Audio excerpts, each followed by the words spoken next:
Rice is too expensive. That's what many people in Japan feel every time they go shopping. When you try to buy a 5 kilogram bag of Japanese rice at the supermarket, you now see prices around 4,600 yen as if that were completely normal. To be honest, I think that's crazy. According to Japan's Consumer Price Index, the rice category in October 2025 was up to 40.2% compared to a year earlier. A few years ago, before this price spike, I clearly remember that a 5 kilo bag of rice didn't even cost 2,000 yen. In other words, rice has become more than twice as expensive in just a few years. Looking at this situation, as an ordinary Japanese person, I can't help thinking, why do we have to hesitate to buy rice, which is supposed to be the soul of the Japanese people? In any country, shouldn't the national staple food kept affordable? Unless there is a war or some other major emergency, honestly, all I feel is anger. To make things worse, our new Prime Minister, who just took office, has announced a plan to cut rice production next year under the slogan of adjusting supply appropriately to match demand. To be frank, it's beyond anger. It's almost laughable in a tragic way. This is the reality of our new leader, who enjoys high approval ratings after promising to govern for the people. But simply shouting from emotion doesn't solve anything. So in this video, I want to walk through 3 questions as fact-based as I can. Why have rice prices gone up this much? Why is the new administration trying to bring back a de facto rice reduction policy? What is likely to happen rice prices from here? Let's get started.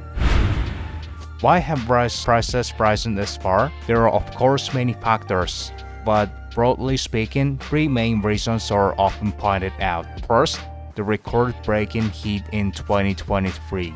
During the key growing period when rice panicles came out, temperatures stayed extremely high. Because of that, the share of poor quality rice increased sharply, and the ratio of top-grade rice dropped. For example, Niigata Prefecture, one of Japan's leading rice-growing regions, the share of first-grade rice, which is normally around 80%, fell to just 4.9% for koshihikari and 15.7% for all non-glutinous rice combined, hitting the lowest level on record. On top of that, damage from stink bugs has also been increasing. When stink bugs feed on rice, they leave dark or brown spots, creating what's called stained rice. The level of stink bug damage has risen in many regions since 2023, even though the degree varies by area. Second, the long-running rice reduction policy under LDP governments. Since the 1970s, the government has tried to deal with rice surpluses by reducing planted acreage. The so-called Gentan policy assists them to adjust rice production. Originally, this was meant to stop prices from collapsing when too much rice was produced. But because it was continued for decades, it has distorted the balance between supply and demand. Officially, the Gentan program was abolished in 2018. However, in reality, subsidies still exist that encourage farmers to plant less rice and switch their fields to other crops. So the pressure to hold back rice production never really disappeared. Third, the rise in production and logistic costs. Since the pandemic and war in Ukraine, and with the yen weakening, the cost of fertilizer, fuel, materials, and transportation has kept creeping up year after year. For farmers and distributors, it has become almost impossible to keep selling rice at the old prices and still survive. Japan's CPI also shows broad increases in energy and food prices, and rice is being pulled up as part of that wider trend. And this leads to what I find especially hard to accept: the new government's plan to cut rice production next year. The Ministry of Agriculture currently projects that the production of table rice for the 2025 crop will be around 7.45 to 7.48 million tons. At the same time, for the 2026 crop, The ministry has set a target of about 7.11 million tons. In other words, they want to hold down production to match their own forecast of domestic demand. If we translate the new Prime Minister's and what Ministry's explanation into plain language, their logic goes like this. Right now, people feel a shortage, but production for 2025 crop is already higher. If we keep increasing output, we may end up with a glut later, and rice prices could crash. If that happens, farmers will not be able to survive.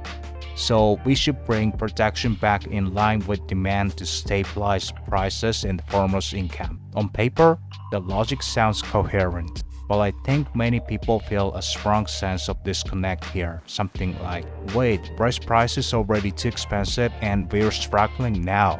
Shouldn't we increase production next year instead? And even if we grow more, that doesn't guarantee the prices will suddenly collapse, right? Protecting farmers by preventing a price crash is not wrong in itself, but when the price of staple food has already climbed this high, is protecting by cutting supply really the only idea the government can come up with? Even as a complete amateur, my first thought is this.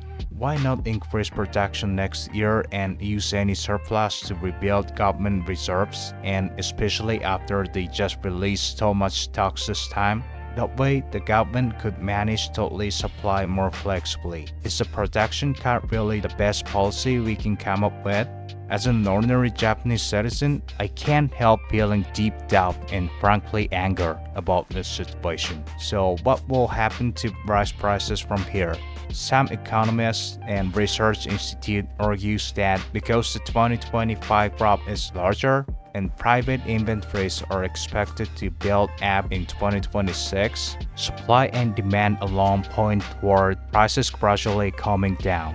In fact, the Agriculture Ministry's own projections suggest that if we factor in increased production and modest demand, private stocks could rise to around 2.3 million tons. However, there is an important difference between prices coming down and prices going back to where they used to be. Both in the statistics and in people's daily experience, rice prices have clearly moved into a different level. The CPI jumped up around 40% year on year.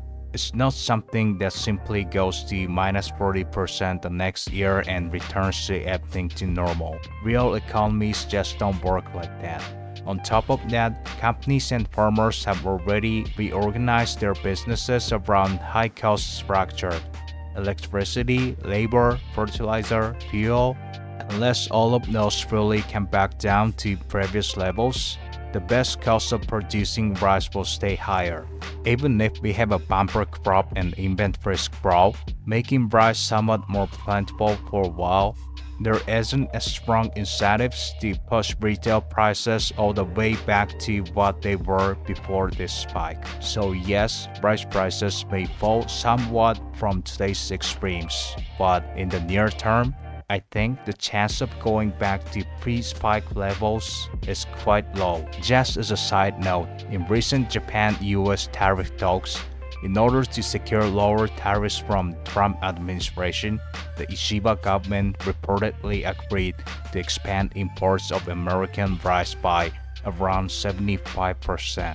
Now, in Japanese supermarkets, you can see shelves lined with California rice that is noticeably cheaper, even 20 to 30% cheaper than domestic rice. Personally, I will still keep buying Japanese rice, even if it costs 1.5 times more.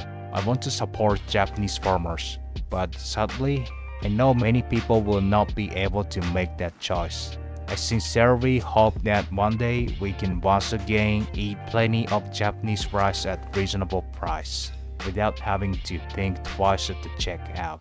What do you think about all of this? I'd really like to hear your thoughts, and if you have any topics you'd like me to cover in the future videos, please let me know in the comments. On this channel, I talk about issues in Japanese society from the perspective of an ordinary Japanese person. If you want to understand Japan and how Japanese people think on a deeper level, please consider subscribing.